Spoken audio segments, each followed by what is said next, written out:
அதாவது கதிர்காமம் இந்துக்களின் ஒரு பிரதான இடம் என்று சொல்லி இலங்கையில் மாத்திரமல்ல தமிழ்நாட்டிலும் கூட பாடப்பெற்ற தலம். ஆனால் இன்று இந்துக்கள் தமிழர்கள் கதிர்காமத்தில் போய் தமிழில் பூசை செய்ய நிலைமை ஏற்பட்டிருக்கிறது.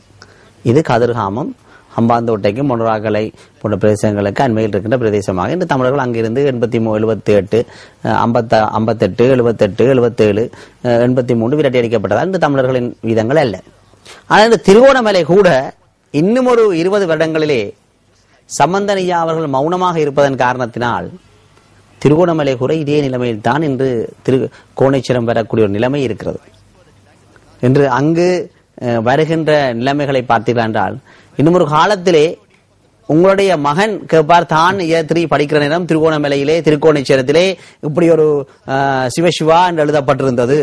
ஆனால் என்ன இப்ப போகின்ற பொழுது அதை எடுத்து விட்டார்களே, அங்கு இந்து கலாச்சார அமைச்சு இல்லையா என்று கேட்கின்ற நிலைமையில் தான் இன்று திருகோணமலை, அதாவது சம்பந்தனையா அவர்கள் தமிழீழ கொள்கையை அன்று 77ஆம் ஆண்டு வைத்து பழைய அரசியல்வாதிகள் பேசுகின்ற பொழுது சம்பந்தனையா அவர்களும் அன்று பார்லமெண்டம் செல்லவில்லை.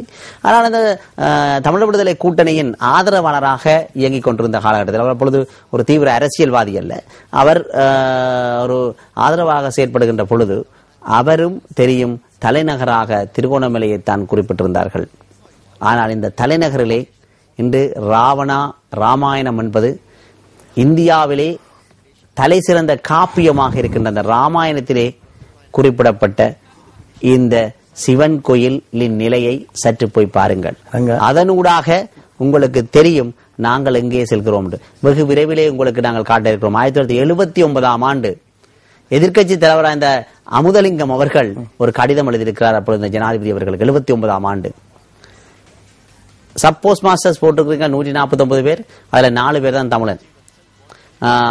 எஸ்எல்ஏஎஸ் ஆபீஸ்ல ஏஜியா போட்டிருக்கீங்க 200 பேர், அதுல 2 பேர் தான் தமிழன். 1979ஆம் ஆண்டுல இருந்து தமிழர்களின் அரசியல் கடிதத்தின் ஊடாகத்தான் அவர்கள் அரசியல் நடத்தியிருக்கிறார்கள், அறிக்கைகள் ஊடாகத்தான் அரசியல் நடத்தியிருக்கிறார்கள். ஆதாரபூர்வமாக உங்களை நிரூபிக்கிறோம். இன்றும் அதைத்தான் செய்கிறார்கள். ஆனால் நடைபெற்றது ஒன்றுமல்ல. இன்றும் நாங்கள் அடக்கப்படுகின்ற ஒடுக்கப்படுகின்ற சமூகமாக வாழ்ந்து கொண்டிருக்கின்றோம். அதற்கு முக்கிய பங்கை இந்தியாவும் வகித்திருக்கிறது.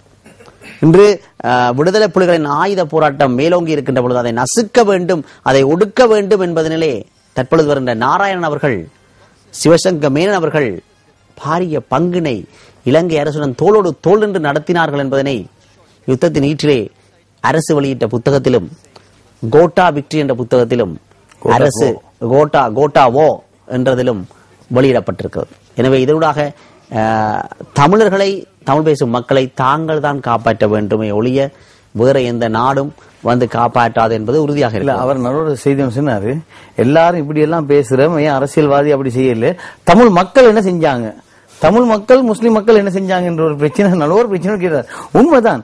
நாங்க இதை பேசிட்டு 10 பேர்ல ஒரு ஆள் சரி இதை பத்தி பேசிட்டு நாங்க வெளியிறங்குறோம்னு சொன்னால் அதை நம்பி அவன் சொன்னிக்கான் சரிதானே, இதுக்கு நாங்க எல்லாரும் சேர்ந்து அவனுக்கு ஆதரிக்கணும், இந்த அரசாங்கத்தை ஆதரிக்க கூடாது, இல்ல இந்த ஒப்போசிஷன் ஆதரிக்க கூடாது என்று செல்லாமல் அன்று சரத்வஞ்சகர் அப்படி பேசினே சரி, சரத்வஞ்சகரை பொண்டாட்டியை வச்சுக்கணும் கொழும்பு சென்ட்ரல்ல பேத்து எல்லா முஸ்லீமே தோக்கடிச்சாங்க. இப்ப பாருங்க, ஹிஸ்டரியில ஃபர்ஸ்ட் டைம் கொழும்பு சென்ட்ரல்ல ஒரு எம்பி வரல தானே, ஹிஸ்டரியில ஃபர்ஸ்ட் டைம். யூஎன்பில 3 பேரும் தோத்தே தானே. உங்களுக்கு என்ன சொல்ல வாரண்டு. அப்ப அப்படிக்கு முஸ்லிம்களுடைய ஒரு எதிர்ப்பு, எதிராளி ஒருத்தன் வாராண்டு சொல்ல தக்கனைக்கு அவன் இப்படிதான் முஸ்லிம்களுக்கு வெறுப்பு, தமிழ் பேசும் மக்களுடைய வெறுப்பான சரத் பொன்சேகாவை நீங்க வாக்களிக்காங்க நாங்க எவ்வளவு கதறி சொன்னோம், கேட்கல. ஆனா இந்த மக்கள் வாக்களித்தாங்க, முஸ்லிம்கள் வாக்களித்தாங்க சரத் பொன்சேகாவுக்கு. ஆனா இன்று அவனை கொண்ட 2 கட்சியும் சொல்லுது இவன் இங்க 2 கட்சிக்கும் வானம் என்று சொல்லி. இந்த ஒரு பாரிய பிரச்சனை இது. இப்ப பாருங்க, இது எவ்வளவு பெரிய ஒரு பிரச்சனை பாருங்க. இப்ப 2 கட்சியும் துண்டு துண்டா தான் பேசிருக்கு. ஐக்கிய தேசிய கட்சி எடுத்து பார்த்தாலும் நிலைமை அப்படி ஆகி அதுல 60 பேர் அங்க போறாங்க. இந்த நீங்க பார்க்கணும். முந்தி அவர்கள் போகின்ற பொழுது அவருடைய பொடி கார்டாக ஒரு மேயர் போவார், அல்லது ஒரு கேப்டன் போவார், அவர் நடுவில் ஒரு கொமாண்டராக போவார். அதே போல அவர் போற நேரம் இந்தியாவில் திரும்பினா ரங்கமண்டாண்ட பார்லமெண்ட் உறுப்பினர், இந்தியாவில் திரும்பினா சஜித் பிரேமதாசா, பின்னால் திரும்பி பார்த்தா கருஜேசி. அப்ப அவர் போகின்ற பொழுது பார்க்கின்ற பொழுது கொமாண்டர் ஆட்சி மேயரை சென்றவர் இன்று சீனியர் பார்லமெண்ட் உறுப்பினர்கள் ஐக்கிய தலைவர் அவரின் பொடிகாட்டாக இப்படி செயல்கிறார்கள். அதை பார்க்கின்ற பொழுது அவரின் அரசியல் அவருக்கு ராணுவ தலைவர் இருந்தாலும் பார்க்க இந்த பார்லமெண்ட் உறுப்பினர்கள் அவர் கேட்ட கேள்வி ஒரு நல்ல கேள்வி. தமிழ் பேசும் மக்கள் முஸ்லீமா இருக்கட்டும் தமிழா இருக்கட்டும் அரசியலை விளங்கி கொள்ளணும். யாருக்கு நாங்க வாக்களிக்க போறோம், இவனால சமுதாயத்துக்கு என்ன நடக்க போகுது, நன்மையா இறுதியாக ஒரு தொலைபேசி. வணக்கம். ஹலோ வணக்கம். நான் காரதீவிலிருந்து சந்திரமோகன் கதைக்கிறேன். சொல்லுங்க சந்திரமோகன். ஒரு முக்கியமான ஒரு கேள்வியை நான் அசாத் சாலிட்ட கேட்கிறேன். அதாவது நீங்க ஏற்கனவே ஐக்கிய தேசிய கட்சியில ஒரு மிகவும் பிரபல்யமான ஒரு புள்ளியாக இருந்தீங்க. பின்பு அதே போன்று பொதுஜன ஐக்கிய முன்னணி அரசாங்கத்தில் இணைந்து அரசியல்ல கூட போட்டியிட்டீங்க. ஆனாலும் உங்களிடமிருந்து நல்ல நல்ல கருத்துக்கள் வருகின்றமை ஒரு வரவேற்கத்தக்க விடயம்.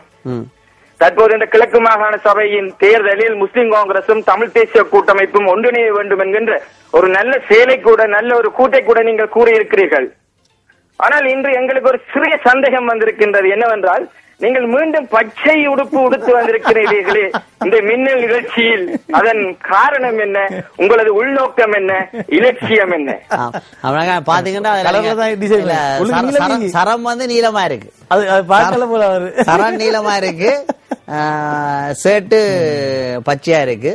ஆனா அவர் சொன்ன கருத்தை பார்த்தீர்கள் என்று சொன்னால், எனக்கு நீளமும் வேண்டாம் பச்சையும் வேண்டாம், நாங்கள் முஸ்லிம் தமிழ் உறவை வளர்ப்போம் என்பதுதான் கூறுகிறார். அவரது உடுப்பு இருக்கு, உடுப்பை கலட்டினால் அதற்குள் நான் இருக்கின்ற பெனியன் வேண்டுமென்றால் தமிழ் முஸ்லிம் உறவாக உள்ளத்திலிருந்து பேசியதாக நான் பார்க்கின்றேன். என்ற வகையில் இந்த மின்னல் நிகழ்ச்சியை நிறைவு செய்கின்றோம். இறுதியாக போட்டதற்கு காரணமாக தான் என்றால் அசாத் சலியின் அரசியல் பச்சையிலும் நீளத்திலும் தான் இருந்தது. தற்பொழுது அசாத் சலி அவர்கள் பச்சையிலும் முஸ்லிம் மக்களை காப்பாற்ற முடியாது, நீளத்தாலும் மக்களை காப்பாற்ற முடியாது என்று கூறியது மாத்திரமல்ல, அதைவிட முஸ்லிம் மக்களும் கூடுதலாக பள்ளிவாசல்களை பச்சை நிறத்தை போடுவது பாகிஸ்தான் கொடியில் இருந்து வழக்கமாக இருந்தாலும் சவுதி கொடி எல்லாமே பச்சையாகத்தான் இருக்கிறது. ஆனால் அவர் கூறிய கருத்து, எங்களுக்கு பிரதான கட்சிகள் வேண்டாம், நாங்கள் தமிழ் பேசும் மக்களாக இணைவோம் என்று கூறி விடைபெறுகிறோம். நன்றி.